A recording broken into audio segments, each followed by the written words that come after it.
test that included a 0 hour picking a topic that was interesting to them, researching it, and then writing 4,000 words on it. They've been doing that all with Miss Castor, our extended essay teacher, and then also each of them had an extended essay supervisor, which are listed in the little programs. And then of course, Miss George, where'd you go? There you are, has been an excellent support to the students throughout, even having assignments where they check in with her to make sure that they know what they're doing. And then up front, we have our junior diploma candidates as well, which is super exciting.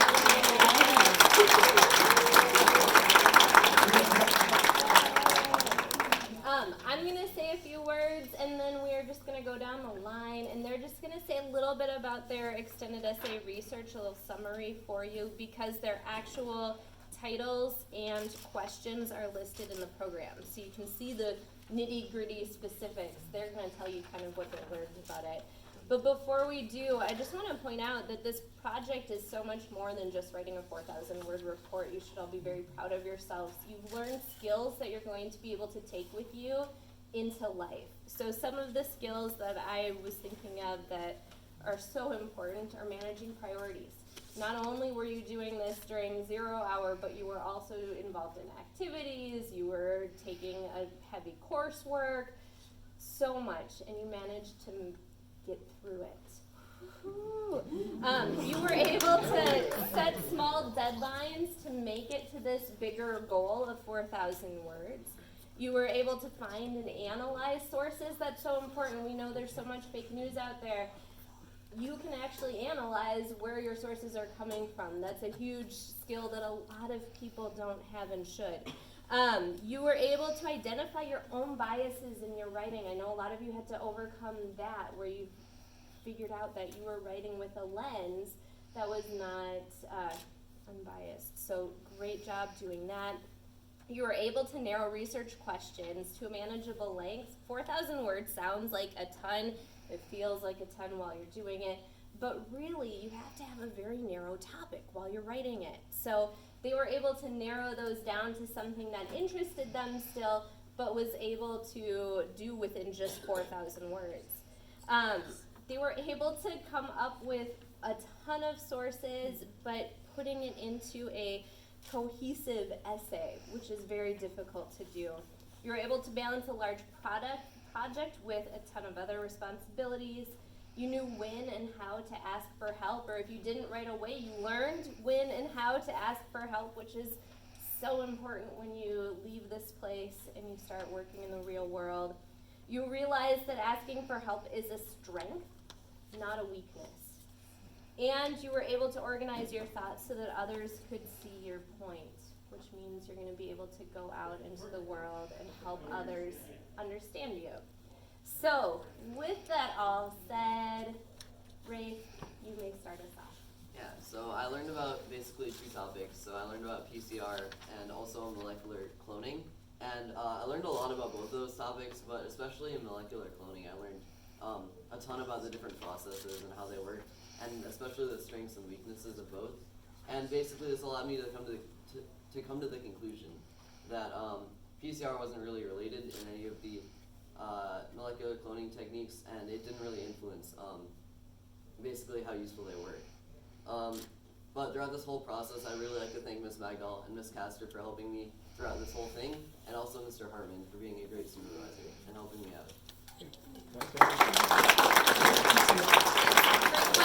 So what is exactly PCR? Could you just say that quickly? Yeah, so it's the polymerase chain reaction, and it basically, it allows you to take a small amount of a DNA fragment and basically amplify it a ton of times. And it was a fairly recent discovery, so it kind of shaped a lot of what's happening in biology.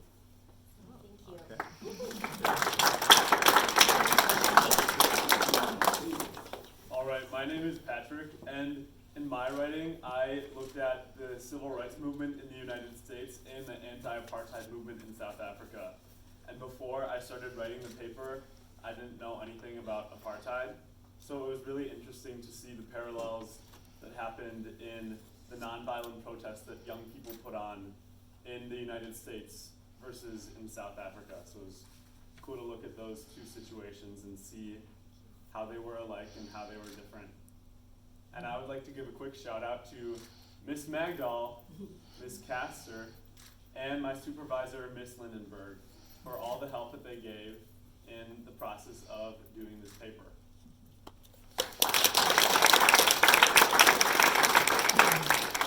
Okay, so my name is Sophie, and my extended essay was basically comparing two books, The Hate U Give and Purple Hibiscus. And so The Hate U Give is about a woman dealing with racism, and Purple Hibiscus is about a woman dealing with sexism in Nigeria, and basically just like comparing how each of them like deals with those issues.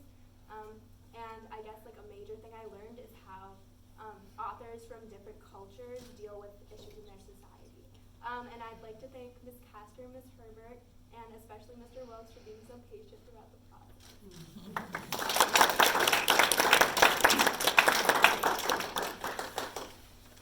So my name's Sanam, and my essay was about how the Chinese invasion of Tibet in the 1950s affected Sino-Tibetan relations, and how like the relations between China and other powers like the United States and Great Britain, and how that affected the. I myself am a Tibetan, and both my parents are Tibetans, and the reason I chose this topic was because I wanted to learn more about my own like history and like the history that my parents had, because I really wanted to learn more about like in-depth information about how my grandparents lived and like what type of things they had to go through, and how all the things that happened during that time led up to today. I really want to thank Ms. Castor, Ms. Magdahl, and my supervisor, Ms. Craignis, for all the help they gave me along the way, because it was a real rough road. I also want to thank my parents. My parents see it right there. I want to thank them both because they really helped me like think about my own past, and I was able to learn a lot about myself and my own people through this journey.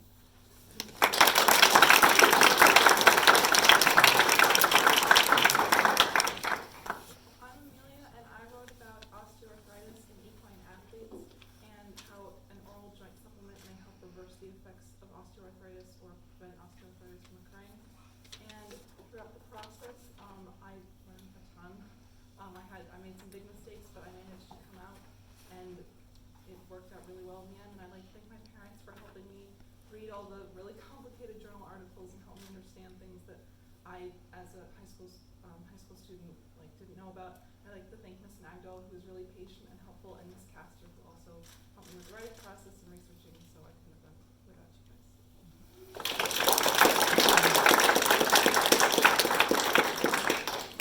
Hi, my name is Kayla Ignatowicz, and my extended essay takes a look at kind of how specific communities in America, specifically impoverished communities, interact with rap music. And through my research on like Billboard Top 20 charts and just numbers and facts and figures and taking a look at actual lyrics, I came to the conclusion that rap music that's almost more violent is kind of a symptom of violence in itself, and that's explained in my essay. But through this whole process, I would love to thank Ms. Castor and Ms. Magdahl and my parents through a lot of late nights and being so supportive, and my guide or my counselor, my teacher who I was assigned to, Miss Lugo, who I think is on maternity leave right now. Unfortunately, so she couldn't make it. Well, fortunately, but unfortunately. Yeah.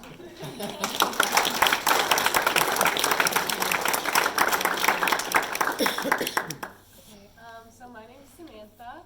I wrote about the differences between Ruth Bader Ginsburg's impact as a lawyer and as a Supreme Court justice on the women's rights movement. And for me, it was really interesting to kind of dive deeper into like the world of law and policy and kind of how that works and how that shapes the way we live in the world, and how really little things can actually affect people in a really big way. And I would like to thank Ms. Magdahl, Ms. Castor, Ms. Craignis, my supervisor, Ms. George for continuously helping me find sources because it was kind of difficult sometimes, and my parents for being awesome.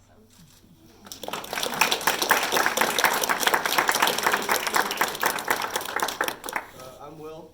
My paper was about how the U.S. pretty much got the samurai and their lords to like depose the last shogun in Tokugawa, Japan. And I'd like to thank Miss George for really going out of her way to help me get my hands on those crazy Japanese tomes. And also Brew Baker for helping me figure out what the hell I was arguing.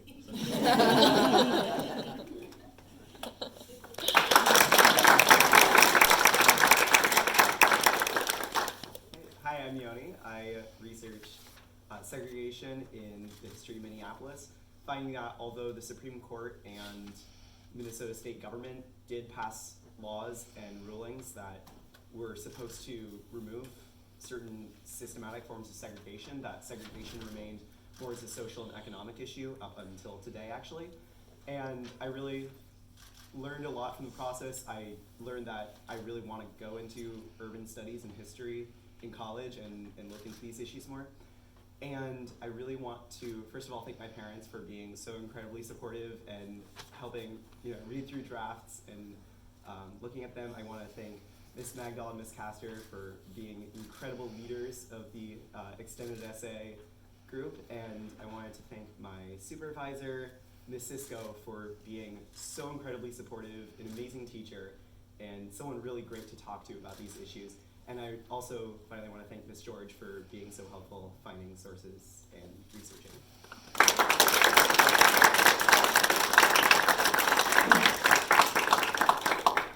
Hi, I'm Rafaela. I researched to what extent was the Garrett movement impacted by World War II, and I found that it had a lot to do with this. It wasn't just World War II; it was also from before that led to a very big movement after the war, but it was springboarded because of World War II. And the reason why I chose this topic is because being Jewish, I know a lot about the Holocaust on the Jewish perspective, but I didn't know so much about it on the LGBTQ perspective, and I thought it would be interesting to research that and have an understanding about what it was like for other people who are also being persecuted. And I would like to thank Magdal and Castor, who both been awesome and had to deal with my meltdowns, and Miss George, who helped me find research, sources that are really hard to find, and I'd like to thank my parents, and yeah.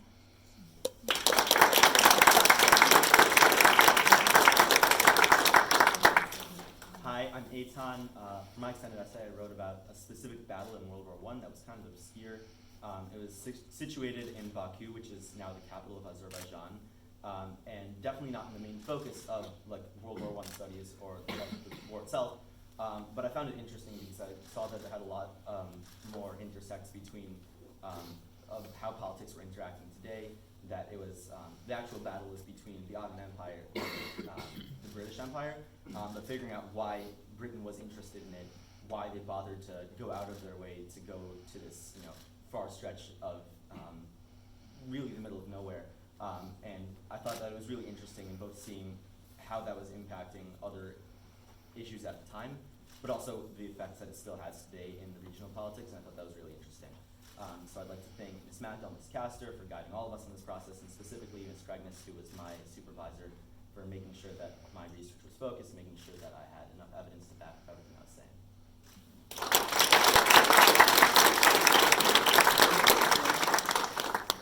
My name is Zachary, and I researched about the first Intifada in Israel, which was a series of terrorist attacks by the Palestinians during the late 1980s. And I was trying to really learn about how that sequence of terrorist attacks continued throughout what is up to today, and how different organizations like the United Nations and media, whether it's in America or in Europe, how that sort of influenced the terrorism that continues to go on. And I learned that the sort of lack of effort by the United Nations to fix the problem is probably a big cause of the reason that terrorism continued, as well as just media sort of pinning the sides against each other and trying to make it seem as black and white as possible, when in reality there was a lot of gray area that the media wasn't really focusing on, which sort of led to each side continuing to think that what they were fighting for was right, when in reality they weren't really going about it the right way on either side. And I would also also like to thank Ms. Castle and Ms. Magdal for helping us all throughout the process, and specifically Mr. Brubaker for helping me make sure that all of my claims were supported by evidence without making like generalizations and continuing to refine my paper with me. It was really fun.